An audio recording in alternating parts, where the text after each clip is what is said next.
Rich Dad, Poor Dad, Chapter 3. Mind your own business. The rich focus on their asset columns while everyone else focuses on their income statements. In 1974, Ray Kroc, the founder of McDonald's, was asked to speak to the MBA class at the University of Texas at Austin. A friend of mine was a student in that MBA class. After a powerful and inspiring talk, the class adjourned and the students asked Ray if he would join them at their favorite hangout to have a few beers. Ray graciously accepted. "What business am I in?" Ray asked once the group had all their beers in hand. Everyone laughed, my friend said. Most of the MBA students thought Ray was just fooling around. No one answered, so Ray asked again, "What business do you think I'm in?" The students laughed again, and finally one brave soul yelled out, "Ray? Who in the world doesn't know that you're in the hamburger business?" Ray chuckled. "That's what I thought you would say." He paused and then quickly added, "Ladies and gentlemen, I'm not in the hamburger business. My business is real estate." My friend tells the story. Ray spent a good amount of time explaining his viewpoint. In his business plan, Ray knew that the primary business focus was to sell hamburger franchises, but what he never lost sight of was the location of each franchise. He knew that the land and its location were the most significant factors in the success of each franchise. The person who bought the franchise was also buying the real estate under the franchise for Ray Kroc's organization. Today, McDonald's is the largest single owner of real estate in the world, owning even more than the Catholic Church. McDonald's owns are some of the most valuable intersections and street corners in America and around the globe. My friend considers this one of the most important lessons in his life. Today he owns car washes, but his business is the real estate under those car washes. The previous chapter presented diagrams illustrating that most people work for everyone but themselves. They work first for the owners of the company, then for the government through taxes, and finally for the bank that owns their mortgage. When I was a young boy, we did not have a McDonald's nearby. Yet my rich dad was responsible for teaching Mike and me the same lesson that Ray Kroc talked about at the University of Texas. It is secret number 3 of the rich. That secret is, mind your own business. Financial struggle is often directly the result of people working all their lives for someone else. Many people will simply have nothing at the end of their working days to show for their efforts.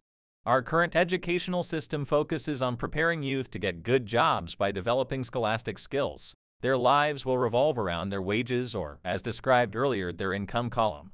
Many will study further to become engineers, scientists, cooks, police officers, artists, writers, and so on. These professional skills allow them to enter the workforce and work for money. But there is a big difference between your profession and your business. Often I ask people, "What is your business?" And they will say, "Oh, I'm a banker." Then I ask them if they own a bank. And they usually respond, "No, I work there." In that instance, they have confused their profession with their business. Their profession may be a banker, but they still need their own business. The problem with school is that you often become what you study. So if you study cooking, you become a chef. If you study the law, you become an attorney, and a study of auto mechanics makes you a mechanic. The mistake in becoming what you study is that too many people forget to mind their own business. They spend their lives minding someone else's business and making that person rich. To become financially secure, a person needs to mind their own business. Your business revolves around your asset column, not your income column. As stated earlier, the number 1 rule is to know the difference between an asset and a liability and to buy assets. The rich focus on their asset columns while everyone else focuses on their income statements. That is why we hear so often, "I need a raise. If only I had a promotion. I am going back to school to get more training so I can get a better job. I am going to work overtime. Maybe I can get a second job." In some circles, these are sensible ideas, but you are still not minding your own business. These ideas are all still focused on the income column and will only help a person become more financially secure if the additional money is used to purchase income-generating assets. The primary reason the majority of the poor and middle class are fiscally conservative, which means I can afford to take risks, is that they have no financial foundation. They have to cling to their jobs and play it safe. When downsizing became the in thing to do, millions of workers found out their largest so-called asset, their home, was eating them alive. Their asset was costing them money every month. Their car, another asset, was eating them alive. The golf clubs in the garage that cost $1,000 were not worth $1,000 anymore. Without job security, they had nothing to fall back on. What they thought were assets could not help them survive in a time of financial crisis. I assume most of us have filled out a credit application to buy a house or a car. It's always interesting to look at the net worth section because of what accepted banking and accounting practices allow a person to count as assets. One day when I wanted a loan, my financial position did not look too good. So I added my new golf clubs, my art collection, books, electronics, Armani suits, wristwatches, shoes, and other personal effects to boost the number in the asset column. But I was turned down because I had too much investment in real estate. The loan committee didn't like that I made so much money from rent. They wanted to know why I did not have a normal job with a salary. They did not question the Armani suits, golf clubs, or art collection. Life is sometimes tough when you do not fit the standard profile. I cringe every time I hear someone say to me that their net worth is $1 million or $100,000 or whatever. One of the main reasons net worth is not accurate is simply because the moment you begin selling your assets, you are taxed for any gains. So many people have put themselves in deep financial trouble when they run short of income. To raise cash, they sell their assets. However, their assets can generally be sold for only a fraction of the value that is listed on their balance sheet. Or if there is a gain on the sale of the assets, they are taxed on the gain. So again, the government takes its share, thus reducing the amount available to help them out of debt. That is why I say someone's net worth is often worth less than they think. Start minding your own business. Keep your daytime job, but start buying real assets, not liabilities or personal effects that have no real value once you get them home.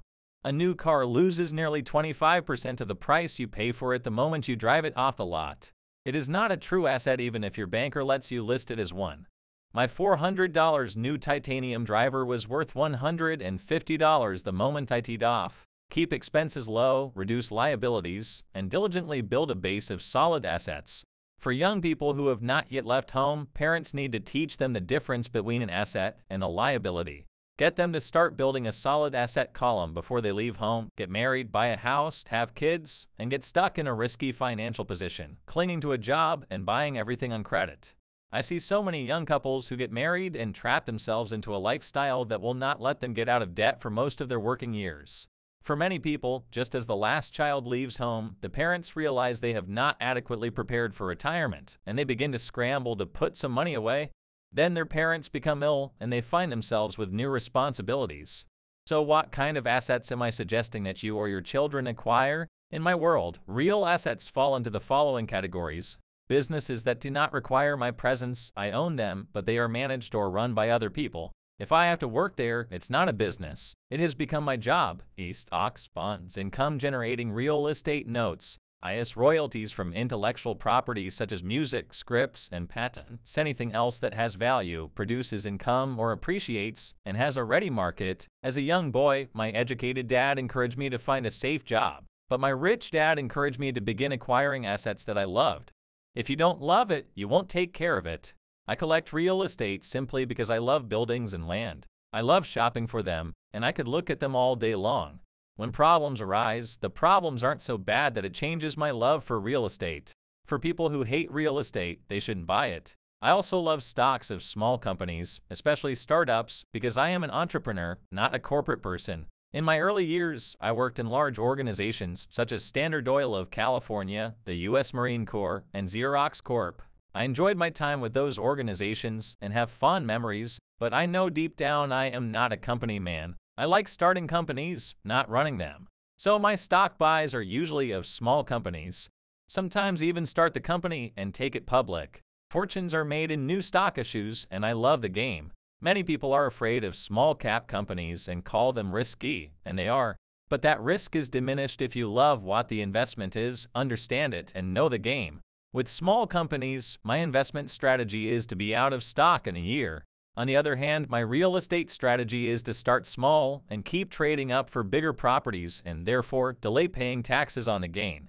This allows the value to increase dramatically. I generally hold real estate for less than 7 years. For years, even while I was with the Marine Corps and Xerox, I did what my rich dad recommended. I kept my day job, but I still had my own business. I was active in my asset column trading real estate and small stocks. Rich Dad always stressed the importance of financial literacy. The better I was at understanding accounting and cash management, the better I would be at analyzing investments and eventually starting and building my own company. I don't encourage anyone to start a company unless they want to. Knowing what I know about running a company, I wouldn't wish that task on anyone. There are times when people can't find employment, and starting a company seems like the best solution. But the odds are against success. 9 out of 10 companies fail in 5 years. Of those that survive the first 5 years, 9 out of every 10 of those eventually fail as well. So only if you have the desire to own your own company do I recommend it. Otherwise, keep your day job and mind your own business. When I say mind your own business, I mean to build and keep your asset column strong. Once a dollar goes into it, never let it come out. Think of it this way, once a dollar goes into your asset column, it becomes your employee. The best thing about money is that it works 24 hours a day and can work for generations. Keep your day job, be a great hard-working employee, but keep building that asset column. As your cash flow grows, you can indulge in some luxuries. An important distinction is that rich people buy luxuries last, while the poor and middle class tend to buy luxuries first. The poor and the middle class often buy luxury items like big houses, diamonds, furs, jewelry, or boats because they want to look rich. They look rich, but in reality, they just get deeper into debt on credit. The old money people, the long-term rich, build their asset column first. Then the income generated from the asset column buys their luxuries.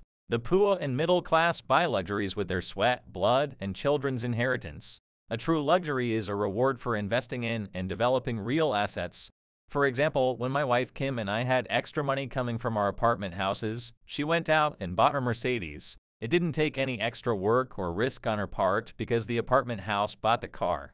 She did, however, have to wait for years while the real estate investment portfolio grew and began generating enough extra cash flow to pay for the car. But the luxury, the Mercedes, was a true reward because she proved she knew how to grow her asset column. That car now means a lot more to her than simply another pretty car. It means she used her financial intelligence to afford it. Instead, most people impulsively go out and buy a new car or some other luxury on credit. They may feel bored and just want a new toy. Buying a luxury on credit often causes a person to eventually present that luxury because the debt becomes a financial burden. After you've taken the time and invested in and built your own business, you are now ready to learn the biggest secret of the rich, the secret that puts the rich way ahead of the pack.